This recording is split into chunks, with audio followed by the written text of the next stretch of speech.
योजने मगाशी मला एक छान गमतीशीर गोष्ट ऐकवली. एक 2-3 वर्षापूर्वी नरेंद्र मोदी यांनी अशोक चव्हाण किती भ्रष्टाचारी आहे हे नांदेडला येऊन सांगितलं. देवेंद्र फडणवीस सांगत होता अशोक चव्हाण किती भ्रष्टाचारी आहे हे जरा आपण ऐका. मुख्यमंत्री फडणवीसांनी अशोक चव्हाणांवर काय टीका केली आहे? यहाँ महाराष्ट्र में लोगों ने इस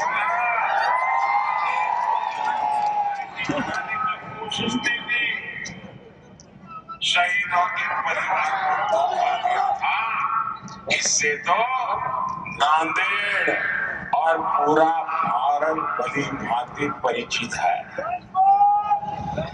आप जानते हैं ना वो कौन है?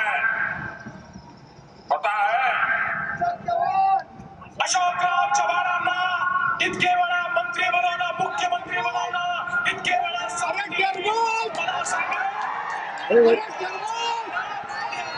जिल्ह्याचा चेहरा ते बदलू शकले का? या ठिकाणी विकास करू शकले का? बंधू भगिनींनो, ते याकरता विकास करू शकत नाही याचं कारण तुम्ही बघा. ते लीडर नाही आहेत, अशोकराव लीडर नाही आहेत, अशोकराव डीलर आहेत. तुम्ही बघा रॉकेल पासनं तर पेट्रोल पंपापर्यंत डीलरशिप कोणाची?